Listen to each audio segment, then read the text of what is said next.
Olivia Carter was a promising investigative journalist with a tenacious drive for uncovering hidden truths. One rainy afternoon, while sorting through neglected archives at a local museum, she stumbled upon an old, dust-covered photograph tucked inside a forgotten file. The sepia-toned image showed a lavish ballroom filled with elegantly dressed guests laughing and dancing. Yet amid the joyful scene, one face, partially concealed by shadows, seemed to exude an aura of profound sorrow. Something about that mysterious figure struck a chord deep within Olivia, as if the photograph held a secret too heavy to be forgotten. Her curiosity ignited, Olivia began to research the origin of the picture. Records revealed that the photograph was taken at a grand ball in 1924, during an era when the city was thriving yet hiding dark secrets behind polished facades. Rumors in hushed tones spoke of a scandal, a tragedy that was ruthlessly hushed up by influential families. As Olivia dug deeper, she discovered that the enigmatic person in the photograph had never been officially identified. The only clue was a faint inscription on the back of the print, in memory of those who were forgotten. Determined to uncover the truth, Olivia conducted interviews with elderly residents, scoured local libraries for archived newspapers, and examined private diaries donated by longtime families of the city. Each piece of evidence seemed to hint at a love affair doomed by societal expectations, betrayal, and a subsequent cover-up. The more she learned, the more Olivia became convinced that the photograph was not just a simple image, but a gateway to a tragic story that had been buried for decades. Late one stormy evening, while poring over reams of handwritten letters in her cramped apartment, Olivia noticed something even more unsettling. As thunder rumbled outside and the rain battered her window, the lights in her room flickered intermittently, casting shifting shadows on the walls. In those brief moments of darkness, she swore she could see, in the reflection of her desk lamp, a figure standing behind her, a delicate outline of a woman with sorrowful eyes. When she turned, no one was there. The experience left her both disturbed and determined. The past was reaching out to her. Olivia's breakthrough came when she discovered a series of personal letters between the host of that long-ago ball and a mysterious guest. The letters, preserved in a crumbling journal, spoke of a forbidden romance, whispered promises, and an impending separation that ended in heartbreak. One letter, in particular, ended with the words, "May our souls meet beyond the veil, where the forgotten live on." These words resonated with the inscription on the back of the photograph and hinted that the mysterious guest might have been the victim of a tragic injustice. Compelled by a mix of professional ambition and a strange personal connection, Olivia decided to visit the old mansion where the ball had taken place. The mansion, once a symbol of opulence and grandeur, now lay abandoned, its halls echoing with memories of a bygone era. As she stepped through the decaying entrance, the wooden floorboards creaked beneath her feet, and the faint scent of mildew and old perfume filled the air. In the grand ballroom, where chandeliers hung askew and tattered curtains fluttered in the stale breeze, Olivia could almost hear the ghostly strains of a long-lost waltz. Her exploration led her to a hidden chamber behind a worn velvet curtain. Inside, among scattered relics of the past, she found a diary belonging to the mysterious guest. The diary's delicate pages recounted a passionate love affair marked by secrecy and forbidden longing. The guest had fallen deeply in love with someone deemed unacceptable by their families and society. Their meetings were clandestine, shrouded in the secrecy of night, and full of promises that could never be kept. Yet, when scandal broke, the guest was shunned and ultimately met a tragic end under mysterious circumstances. The final entry was a desperate plea, "Remember me, even when I am lost in time." As Olivia read the diary, an overwhelming mix of sorrow and empathy consumed her. She felt as though the spirit of the forgotten guest was reaching out, begging to be remembered. Determined to honor this lost soul, she published a detailed exposé that pieced together the hidden tragedy behind the photograph. The article shook the community, stirring emotions and reviving memories of a scandal that had long been suppressed.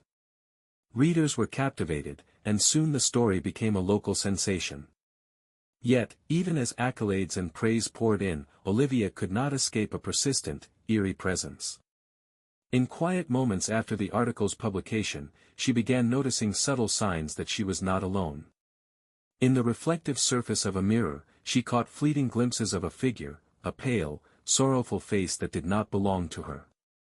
Sometimes, when the wind howled outside her window, a soft whisper would seem to call her name.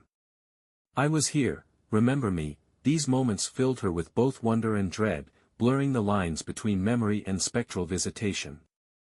Late one night, while revisiting her research files, Olivia heard a faint knock at her door. When she opened it, there was no one there, only a single, old photograph lying on the doorstep. It was the very same image she had found at the museum, now fresh and vivid as though it had just been taken.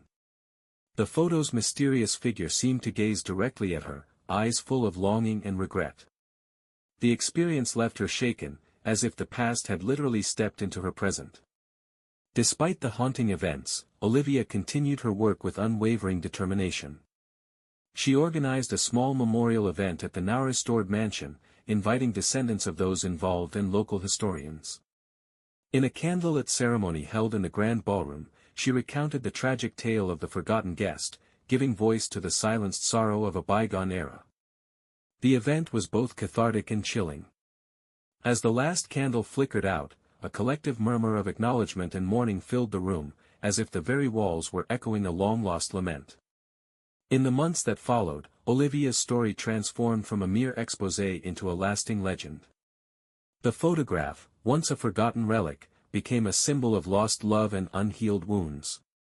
Yet, for Olivia, the mystery never truly ended. In quiet moments, when the world was still, she would catch a glimpse of that spectral figure in reflections and shadows, a constant reminder that some souls, no matter how long they have been silenced, never truly fade away. Olivia Carter's investigation had not only unearthed a dark chapter of history but had also bridged the gap between the living and the forgotten. As she continued her career, her work was imbued with a deeper understanding of the power of memory and the unyielding force of human emotion. And every so often, when she paused in her busy life, she would find herself looking over her shoulder, as if expecting that gentle, sorrowful whisper, "Remember me." Matthew Reynolds had lived in his family's Victorian mansion for nearly a decade. The old house, with its creaking floors and shadowy hallways, was filled with memories, both pleasant and painful. Yet, one mystery had always haunted him, a small, inconspicuous door hidden behind a faded tapestry in the main corridor. Labeled simply with a tarnished brass plaque reading, "Room 13, it had always been sealed shut, a part of the house's legacy that no one dared to disturb. For years, Matthew had wondered about the room. Stories whispered among his relatives told of tragic events, strange occurrences, and a heavy burden that the family had long tried to forget. Despite numerous attempts with every key in the inherited set, the door would not yield. Its lock was old and stubborn, as if determined to keep its secrets hidden from prying eyes. Late one rainy evening, as thunder rolled over the sprawling estate, Matthew's curiosity overwhelmed him. Armed with a crowbar and a resolve born from decades of unanswered questions, he returned to the corridor. With trembling hands and a racing heart, he pried at the door. The lock creaked, the wood groaned, and finally, the door swung open to reveal a narrow, dark passage beyond. Inside, Matthew discovered a corridor lined with peeling wallpaper and dust-laden portraits of stern ancestors. The passage led him to a larger, windowless room with a single flickering overhead light. The room was barren, except for a heavy, old desk covered in scattered papers and an assortment of personal belongings left to decay. At first glance, it appeared to be nothing more than a forgotten storage area. Yet, as he stepped further in, the oppressive silence gave way to subtle sounds, a faint rustling, the distant whisper of footsteps that couldn't be explained by the drafty old house. Matthew switched on his flashlight and began to explore. The desk held a collection of documents that appeared to be letters and diary entries, written in elegant, hurried script. As he read the faded pages, he uncovered the story of Jonathan Blackwood, a reclusive heir who once lived in the mansion. Jonathan had been known for his eccentric behavior, his fascination with occult practices, and his increasingly erratic demeanor in the final months of his life. His diary spoke of voices that haunted him, of a presence that lurked in the darkness, and of a desperate attempt to seal away an unspeakable horror within this very room. The entries grew more frantic as Jonathan described hearing persistent knocking sounds during the dead of night, knocks that seemed to come from within the walls themselves. He wrote about shadows that moved on their own and an overwhelming sense of dread that eventually drove him to lock the door, hoping to keep the voices out. His final entry ended abruptly with a chilling note, "I have sealed the door to keep them out. But they are inside, and they are watching." As Matthew absorbed these revelations, the atmosphere in the room grew noticeably colder. The silence was suddenly broken by soft, indistinguishable murmurs echoing from the far corners. He strained his ears and could almost make out words, a plea, a warning, perhaps even a cry for help. Then, just as abruptly, the sound ceased, plunging him back into silence. Haunted by what he had found, Matthew returned to the room night after night. Each visit brought subtle changes, a creak in the floor where there had been none before, an inexplicable shift in the arrangement of the papers on the desk, and a recurring sensation of being watched. One particularly stormy night, as rain pounded the mansion's roof, Matthew sat at the desk, reading through Jonathan's writings. Suddenly, the overhead light flickered and went out, leaving him in total darkness. In that moment, he distinctly heard footsteps pacing around him. The sound grew louder, more deliberate, until it felt as if someone was circling his chair. In a surge of panic, he fumbled for his phone to use its light, and in its dim glow, he saw a pale, ghostly hand pressed against the far wall. The hand was gone the moment he blinked. Terrified, Matthew fled the room and resolved never to return. Yet, even after leaving the mansion, the memory of the silent room continued to haunt him. Friends and family who had heard his story swore they, too, felt a strange presence when passing by the corridor where the door had been hidden. Over time, the mystery of Room 13 became a whispered legend in the community, a reminder that some secrets, no matter how deeply buried, have a way of reaching out to those who are destined to uncover them. Though Matthew eventually sold the mansion, he never forgot the lessons learned in that dark, forgotten space. The silent room had shown him that the past is never truly gone, it lingers in the echoes of our memories and in the silent spaces of our lives. And every so often, when he found himself alone in a quiet place, he would recall that soft, insistent knock, as if urging him to remember that some doors, once opened, can never be closed.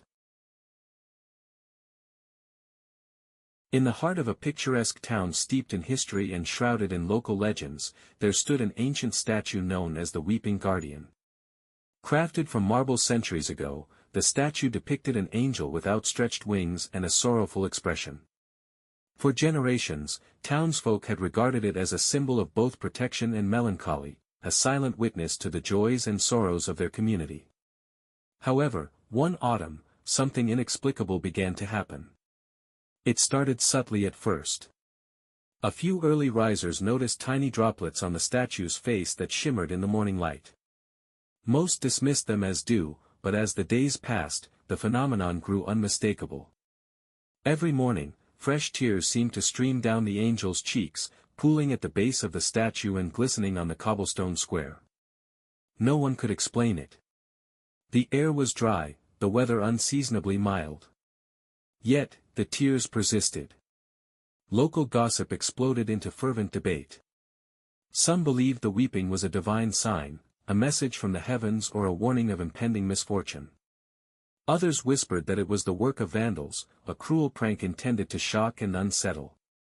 But as the phenomenon continued unabated, even the skeptics had to admit that something supernatural was at work. Evelyn Moore, a dedicated local journalist with a reputation for investigating the unexplained, decided to take on the story. Intrigued by the mystery and determined to uncover the truth behind the weeping statue, she began a thorough investigation. Evelyn pored over historical records, interviewed longtime residents, and visited the town archives. What she discovered was a tragic tale woven into the fabric of the town's past. According to faded newspaper clippings and whispered oral histories, the statue was erected in memory of a young woman named Charlotte Hayes. Charlotte had been beloved by the community, a kind soul who had perished under mysterious circumstances nearly 2 centuries ago. Some said she had been betrayed by a trusted friend, others claimed that a forbidden love affair had ended in a scandalous and untimely death. Whatever the truth, Charlotte's death had left an indelible mark on the town, and many believed that her spirit had been bound to the statue as a guardian, forever mourning her lost life. Evelyn's investigation took her to the old cemetery on the outskirts of town, where Charlotte was said to have been laid to rest. Among the weathered tombstones, she found one bearing Charlotte's name, along with dates that confirmed the tragic tale. An inscription at the base read, "In sorrow we remember, in tears we are united." The words resonated deeply with the current events, linking the weeping statue to Charlotte's long-ago demise. Returning to the town square, Evelyn spent several nights monitoring the statue. She set up hidden cameras and sound recorders, determined to capture any anomalous activity. One cold, moonlit night, as she reviewed the footage, she was startled to see the statue's tears intensify as if in response to a distant sound, a soft, mournful melody that seemed to emanate from nowhere and everywhere at once. The audio captured a faint, sorrowful humming that chilled her to the bone. The next day, Evelyn interviewed several residents who recounted eerie experiences.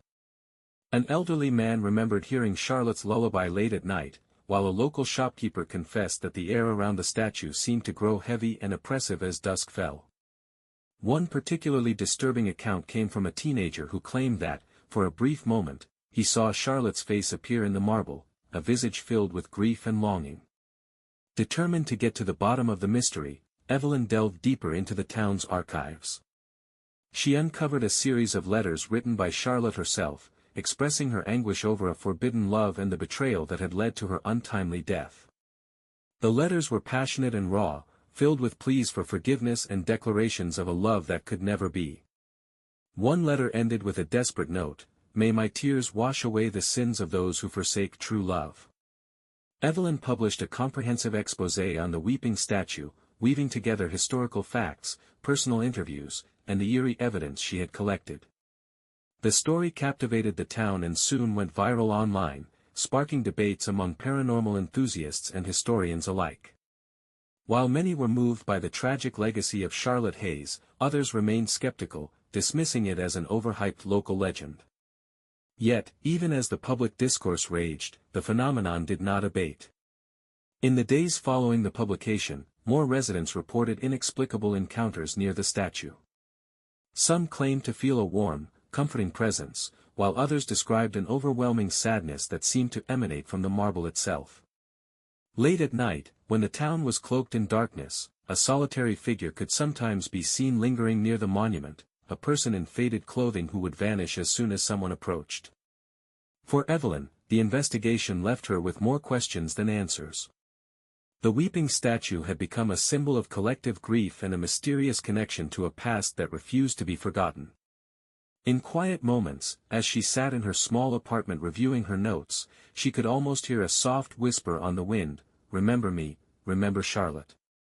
Whether it was the voice of the long-lost spirit or merely the echo of a tragedy, the message was clear: the legacy of sorrow would never fade. Evelyn Moore's journey into the mystery of the weeping statue not only rekindled an old legend but also reminded the town that some stories, no matter how painful, are meant to be remembered. The angel in the town square, with tears that glistened like liquid silver in the morning light, continued to watch over the people, a silent guardian of a love lost and a tragedy that transcended time.